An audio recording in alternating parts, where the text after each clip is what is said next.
Halo Kiala fans, how are you doing? Ya semoga kalian lebih baik dan baik daripada hari kemarin.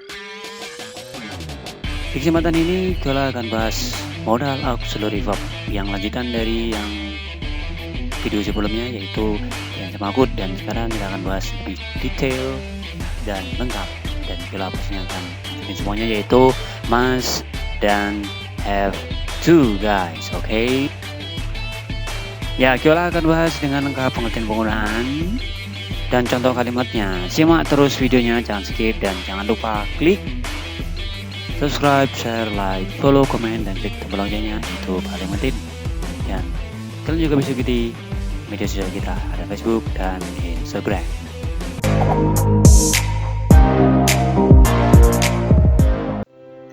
Pengertian modal auxiliary verb yaitu must sama have. Ya, must dan have to dalam kalimat positif atau interrogatif digunakan untuk menyatakan kewajiban atau obligation atau kebutuhan untuk melakukan sesuatu. Ya, must merupakan modal auxiliary verb, oleh karena itu tidak membutuhkan yang namanya auxiliary do atau kata bantu do untuk kalimat interrogatif. Kondisi tersebut berbeda dengan have atau has to yang merupakan frasal modal yang masih membutuhkan do. Nanti jangan skip, tonton aja terus. Kita bakal kasih contohnya guys, oke? Ya, rumusnya ada positif yaitu subjek must berinfinitif atau verb 1, has, have, has to berinfinitif atau verb 1. Sedangkan yang interrogatif yaitu must subjek berinfinitif, jangan lupa tanda tanya, dan do the subject have to berinfinitif atau verb 1. Itu rumus dari must dan have to guys. Karena yang negatif nanti akan ada khusus untuk penjelasannya. Pokoknya jangan skip ya. Oke, note. Must dapat digunakan pada present dan future, maksudnya pada waktu sekarang dan masa akan datang. Sedangkan have to digunakan pada present dan mempunyai bentuk past yaitu had to, serta future bisa menjadi will have to. Jadi bentuk dari must have to itu hanya satu, yaitu dilampaui menggunakan had to, seperti itu. Must dan have to kadang-kadang dapat saling menggantikan, namun secara umum ada perbedaan mendasar. Must digunakan ketika seorang yang memutuskan bahwa perlu untuk melakukan sesuatu, yaitu subjective obligation. Biasanya digunakan pada situasi di mana hal yang penting sedang terjadi dan membutuhkan tindakan cepat, itu untuk must. Bagaimana sedangkan have? Have to ketika seorang membicarakan kebutuhan untuk melakukan sesuatu yang umumnya merupakan tanggung jawab sehari-hari atau daily responsibility objective obligation. Namun pada situasi informal, have to sering digunakan menggantikan must. Nah, seperti itu perbedaan must dan have to. Ya, sama-samanya keduanya sama-sama objective obligation tapi berbeda penggunaannya, seperti itu guys. Oke, klik pojok kanan atas untuk menonton video lain dari Golai. Mungkin kalian yang masih tinggal dari update video terbaru, ada video sebelumnya dari Kiola, seperti itu guys. Oke, lanjut. Nah, kita langsung kasih contoh kalimatnya yang must dulu. Nah, seperti itu. I must work harder to achieve my goals.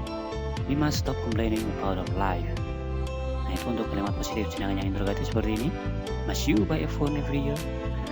Sedangkan yang future, you must come and taste it tomorrow. Nah, itu penggunaan must dalam kalimat. Oke, yang berikutnya itu penggunaan have to dalam kalimat guys. Oke, she has to deliver service customer service.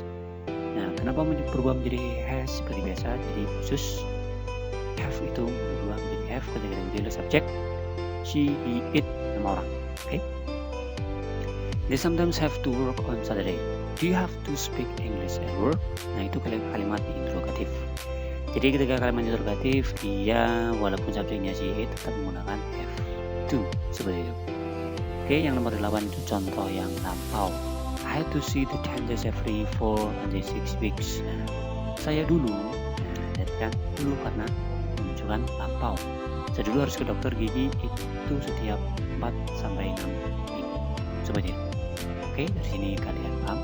Ya, alright. Nah, mustn't atau not have to. Nah, mustn't dan not have to masing-masing merupakan bentuk negatif dari must dan to. Tidak seperti must dan have to yang mananya mungkin memiliki kemiripan mustn't dan not have to maknanya berbeda drastis seperti apa? Nah, mustn't digunakan untuk membicarakan sesuatu yang dilarang untuk dilakukan. Jadi mustn't artinya dilarang. Larangan tersebut dapat bersifat subjektif, dapat pribadi ataupun objektif peraturan.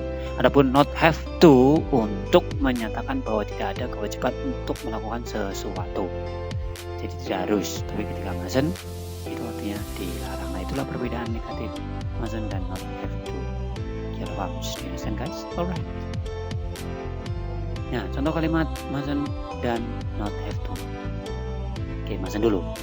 You mustn't use your cell phone while driving. Nah, kamu dilarang atau tidak boleh menggunakan ponsel ketika berkendara. The students mustn't talk in the library. Para siswa dilarang ngobrol di perpustakaan. Jadi artinya dilarang atau tidak boleh untuk mustn't. Sedangkan yang not have to itu, nah seperti ini. We don't have to wear a tie. Kita tidak perlu menggunakan dasi.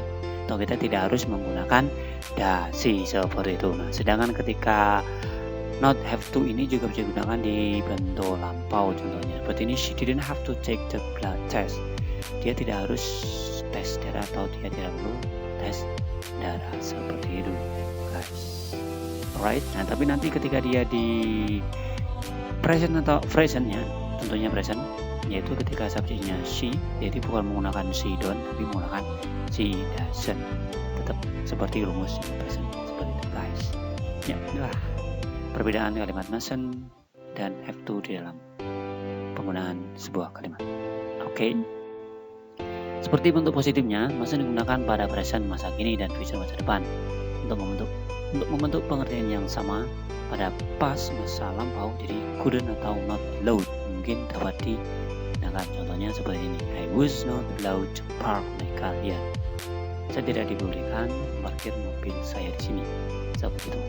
Biar artinya sama-sama tidak boleh. Tapi karena ketika kalian menggunakan mustn't itu tidak ada bentuk lampau dan artinya itu dilarang seperti itu, guys. Oke.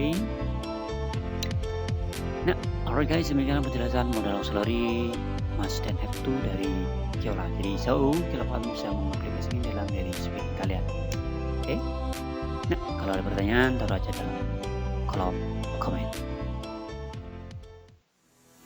Oke, thanks for watching. Semoga materi hari ini bermanfaat. Dan jangan lupa untuk ngapain? Ya, subscribe, share, like, follow, komen, dan klik tombol lonceng itu paling penting. Karena kenapa? Biar kalian selalu update video terbaru dari Kiola. Dan kalian bisa ikuti media sosial kita, ada Facebook, Instagram, dan Gmail. Dan tentunya stay tune on YouTube channel Kiola. Thank you. See you in the next video.